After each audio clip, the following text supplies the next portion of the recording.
Welcome to James, the Lesser Express Lane, where we get you in and out as fast as possible. 4 different streaming services, 4 different competing shows. Jack Reacher on Amazon Prime. The Witcher Season 2, and 1 I guess, if you haven't seen it yet, on Netflix. Peacemaker on HBO Max. And last, and definitely least, The Book of Boba Fett on Disney Plus. And, well, since I said it for last, we'll start with it. The Book of Boba Fett. Do not watch. Don't even hate watch it. At this point, don't even pirate it because you always see those stories of, Murder! This show was pirated this many times. Do not give Disney the satisfaction of even hate watching this. It is bad. Do not watch it. Mandalorian? Good. Boba Fett? Bad. Do not watch. So, what's next? Well, Peacemaker, starring John Cena. This show is the sequel to the movie The Suicide Squad. But instead of the whole Suicide Squad, you got the one, the only, the Peacemaker. Miraculously, he survives. Yay! We saw that at the end of The Suicide Squad, which is also on HBO Max if you haven't seen it yet. I recommend go watch it. Anyways, he gets out of the hospital. He's supposed to go back to prison.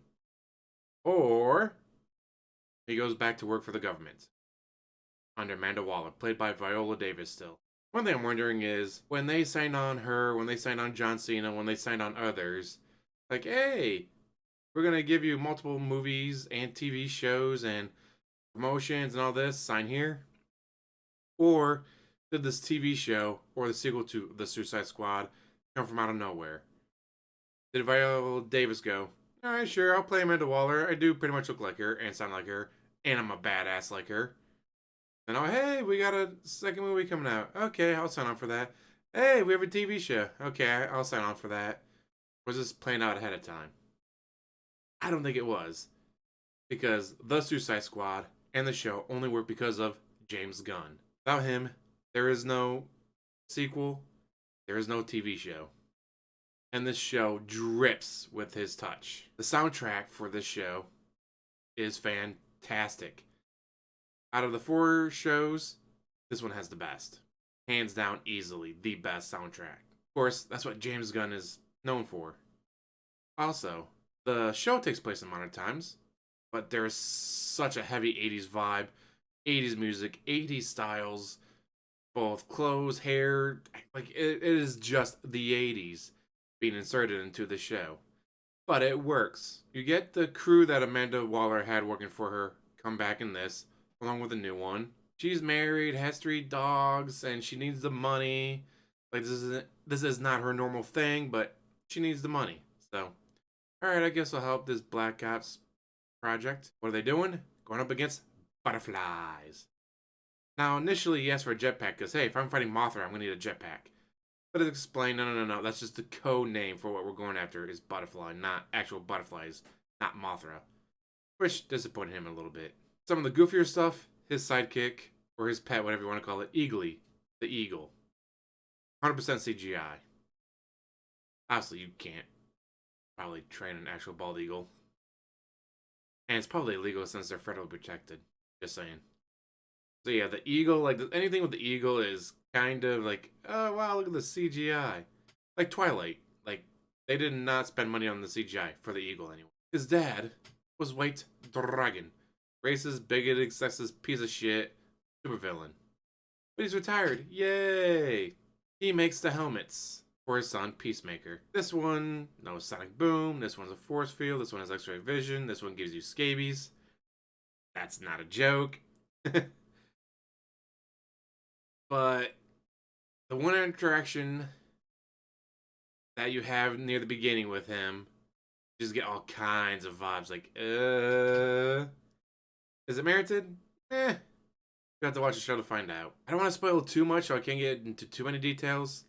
But out of all these, there's only 6 episodes. But they get a lot of action, comedy, more action, more comedy, which John Cena is fantastic in comedy. They get the puns, the one-liners that you're expecting from James Gunn. But unlike most DC stuff, you can see what's going on. Even at night. you can see what's going on. If this was your typical DC schlock of, all right, that night, no lights, what's going on? I don't know. I'm gonna get you when it needs CGI for anything because you just, oh, this is going on in the darkness, but you can't see it, guys. Terrible. Well, I'll wait to give my judgment for which one if you only can choose one for the end, but this is definitely worth watching if you have a lot of free time. If you don't, well, there's also other shows you can check out, like Jack Reacher. Not the Tom Cruise version, but a better version.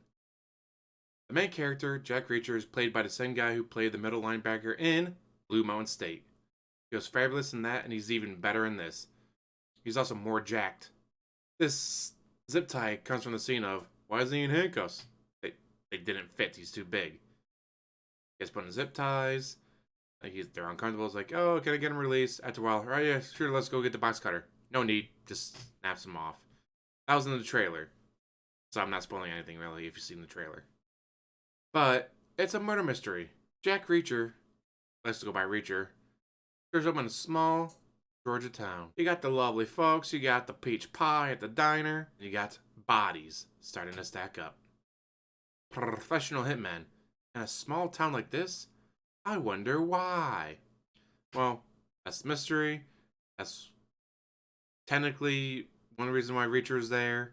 The acting, I mean, this guy's a really good actor. I'm surprised I haven't seen him in more things. The action, there's a lot of it. He's former military, so the language gets a little harsh, although there's one character keeps saying, oh, you don't need to curse every time. You don't need to curse. Which I thought was pretty funny, like he's lampshading just how much everyone's cursing. There is sexual tension and sexual action between a couple characters.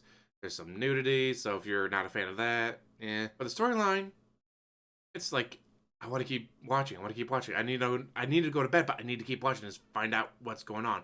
Who did this? Why did they do that? What's the overall mystery and the smaller stuff going on? There's a couple characters you learn to hate, that's great acting. You can hate an actor's character because they're acting it out that well and the writing is that good to make you hate them. I mean, bravo. Like Joffrey from Game of Thrones. Jack Gleason, I think his name is. He was a kid. He was like 12, 13 years old. And you hated him. This show has a lot of that too, where you will learn to hate characters because it's just that good of acting. Being on Amazon Prime, I'm sure a lot of you people out there probably already have it. Not just for the shipping, not just for the music, but also for the TV shows and movies, like Jack Reacher. Based on the books, but I don't know if it's like, oh, I read this book, so I know how it ends, or if it's just, all right, here's the characters from Jack Reacher books, but we're going to put them in their own stories. I never read any of the books, so wouldn't know. Anyways, if you have Amazon Prime, you have plenty of free time, check it out. If you can only choose one show, well, hold on, there's still one show left to check out. The Witcher, Season 2. Out of the 3 shows, this one has the most content to watch, because there's 2 seasons already. The other 2 are 1 season, and I think the Jack Reacher was 8 episodes, and then Peacemaker was 6, so if you want to watch more than half a day, check this show out. Action, off the charts. A lot of it, medieval style, with some flair with magic here and there and signs, as they call it for the Witchers. There's mystery. Why did they attack here? Who is behind that? This assassin came out of nowhere and killed this person. Why would they do that? Who hired them? There's a lot going on. One of my critiques of the show, especially for season 1, is to be like, oh, we need to go to this city. Episode ends. Next episode, oh, they're already there. It's like, okay, well, I guess they just jumped ahead. No, they jumped back 50 years ago. Like, wait, what? But they don't tell you that, oh, they went back in the past to explain why they're going to the city. Episode ends, next episode starts, and oh, hey, they're in the city. What happened to Yaskier? What? Okay, well, there's Geralt. Well, where's the others? I was like, oh, no, that happened 50 years ago, and that's why Geralt wants to go there, because he needs to get this thing that he left behind. Well, thanks for telling me. Also, another critique is the first season, it's like, oh, more episodes. Can't wait to watch the next one. Season 2, I don't know what happened or why, but it really dragged its feet. Each episode, same length as the season 1 ones, just seemed to go on forever. It just does. It goes nowhere. For the entire season, it feels like you're right back at step 1. There's a couple offshoot episodes that were really good, in my opinion. But it's because they weren't part of the main storyline. They were just side stuff. I don't know how else to explain it other than it was just slow. What is it building up to? We don't know yet. We gotta wait for the next season. But one thing I'm worried about is if they don't explain it next season, we're never gonna know because Netflix is known for canceling shows that have 3 seasons. It's what they do. So hopefully, they either A, explain what's going on and have it all wrapped up by next season, or they got confirmed for more than one more season. If they didn't, we may never go with how slow they're going. But on the other hand, next season, oh, it's only 3 episodes. Yeah, but they got everything tied up in those 3 episodes. They did it so quickly. But it was done so quickly that's like, wait, what happened? But they were just, oh, next scene, next scene, next scene. Feel like a Korean music video where just cut, cut, cut, cut, cut, cut. So you can't follow anything because they're just doing it so quickly. Hopefully they don't do that. But also, the next season is so goddamn slow and goes absolutely nowhere. I mean, the last couple episodes of season 2, I really had to slog my way through to finish them. But there's more content to watch. You may not feel that season 2 was as slow as I did. And again, the first season was so good too. It also helps that Henry Cavill, the guy who plays Geralt, is a huge nerd, has read the books. So when the writer's like, oh, we're going to put a Marvel quip in here. No. That would not happen. Geralt would not say that during that situation. And they listen to him. One thing for an actor to say that and then not get listened to. Another for an actor to say that and for the director to go, all right, writer, get the fuck out of here. This guy knows the character better than you do. Just go. So yeah, like Henry Cavill's passion for the show, for the character, for the story is fantastic.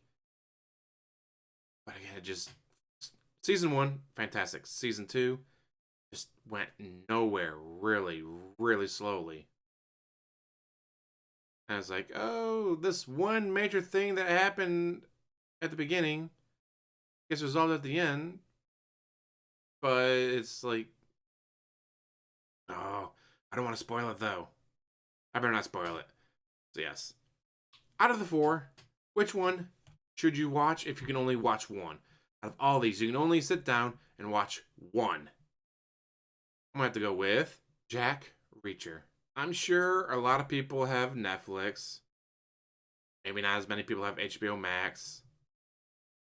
But Amazon Prime, a lot of people have it not just for the shows, but for the shipping, the special deals and sales, the music. A lot more people are going to have Amazon Prime. And being at 8 episodes long, gives you some content, but not too much. So you don't have to be like, well, there goes my entire weekend to sit down and do anything else. But it's also not, all right, well, that was great, but I want more. Peacemaker ends on a cliffhanger. Jack Reacher does not. So if there's never another season, like, okay, well, that sucks that there's not another season, but things were wrapped up. So you get a conclusion to your story. Which I really enjoy. I like there being a conclusion instead of, all right, we're going to end on a cliffhanger and hope we get another season. Anyways, if you guys have watched these, what do you think? What are your opinions? What show would you recommend to others? Not just from this list, but others. Let me know down below. And as always, like, subscribe, comment down below, and have one hell of a day.